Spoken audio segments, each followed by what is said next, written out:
Hello 10th student, இந்த video நம்ம எதை பற்றி பார்க்க போகிறோம்னா 10th சயின்ஸில் பப்ளிக் எக்ஸாமில் கேட்க போகிறோம் ரொம்ப ஒரு இம்பார்ட்டண்டான டயக்ராம்ஸ் தான் பார்க்க போகிறோம்.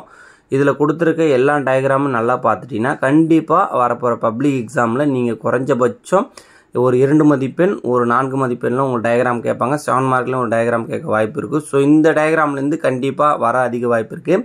ஸோ இந்த டயக்ராமை நான் கீழே டிஸ்கிரிப்ஷன் லிங்கில் PDF வைக்கிறேன், நீங்கள் டவுன்லோட் பண்ணி படிச்சிங்க. ஆனால் இருக்கிற எந்த ஒரு டயக்ராம் ஸ்கிப் பண்ணாமல் போயிடுங்க, ஏன்னா இதில் தான் கண்டிப்பாக எக்ஸாமில் வரப்போகுது. ஸோ அதனால் எல்லாம் டயக்ராம் வந்து பார்ட்ஸ்லாம் நல்லா பார்த்துங்க. டயக்ராம் வந்து பார்த்தீங்கன்னா கொஞ்சம் நீட்டாக வரைய பாருங்கள், ஏன்னா டயக்ராம் கொஞ்சம் நீட்டாக வரைஞ்சிங்கன்னா கண்டிப்பாக வந்து பார்த்தீங்கன்னா உங்களுக்கு ஃபுல் மார்க்ஸ் கொடுக்க வாய்ப்பு இருக்குது. ஸோ இதில் இருக்கிற பயாலஜியில் கொடுத்துருக்க எந்த ஒரு டயக்ராமும் ஸ்கிப் பண்ணிடாதீங்க. இது ரொம்ப ஒரு இம்பார்ட்டண்டான டயக்ராம் எல்லாமே. ஸோ இது வந்து பார்த்தீங்கன்னா கீழே டிஸ்கிரிப்ஷனுக்கு PDF இருக்கும், டவுன்லோட் பண்ணிங்க. யாராவது நம்ம சேனலில் புதுசாக பார்த்துட்டுனா சப்ஸ்கிரைப் பண்ணி வச்சுங்க. இன்ஸ்டாவில் ஃபாலோ பண்ணலாம், இன்ஸ்டாவில் ஃபாலோ பண்ணி வச்சுங்க.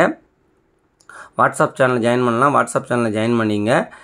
அதே போல் வந்து பார்த்தோன்னா நம்ம ஆல்ரெடி எல்லாத்துக்கும் இம்பார்ட்டன்ட் கொஸ்டின் போட்டோம் சயின்ஸுக்கு. இது கீழே டிஸ்கிரிப்ஷன் லிங்கில் வைக்கிறேன், நீங்கள் போய் செக் பண்ணிங்க. சயின்ஸை பொறுத்த வரைக்கும் உங்களுக்கு ஆல்மோஸ்ட் ரொம்ப ஈஸியாக தான் இருக்கும் எக்ஸாம் கொஸ்டின் பேப்பர்.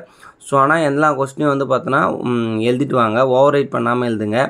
1 மார்க்கில் ஆல்ரெடி நான் தெளிவாக சொல்லியிருக்கேன். 1 மார்க்கை பொறுத்த வரைக்கும் ஆப்ஷன்லாம் கரெக்டாக போடுங்க. அப்புறம் 2 மார்க் எழுதும் போது அந்த கொஸ்டின் நம்பர் கரெக்டாக போட்டுக்கலாம் பாருங்கள். 4 மார்க் எழுதும் போது அந்த கொஸ்டின் நம்பர் கரெக்டாக போட்டுக்கலாம் பாருங்கள். 7 மார்க் இதெல்லாம் வந்து ஏன்னா நம்ம சில்லி மிஸ்டேக் பண்ணுறது தான் வந்து பார்த்தோன்னா உங்கள் மார்க் ரெடியூஸ் பண்ணோம்.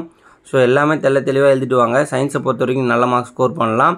ஸோ அடுத்த எக்ஸாம் சோசியலுக்கு வந்து பார்த்தோன்னா நம்ம இம்பார்ட்டன்ட் கொஸ்டின் ரெடியாக வச்சுருக்கோம். நீங்கள் மறக்காம சேனல் புதுசாக பார்த்துன்னா சப்ஸ்கிரைப் பண்ணி வச்சுங்க, இன்ஸ்டாவில் ஃபாலோ பண்ணி வச்சுங்க. All the best, thank you.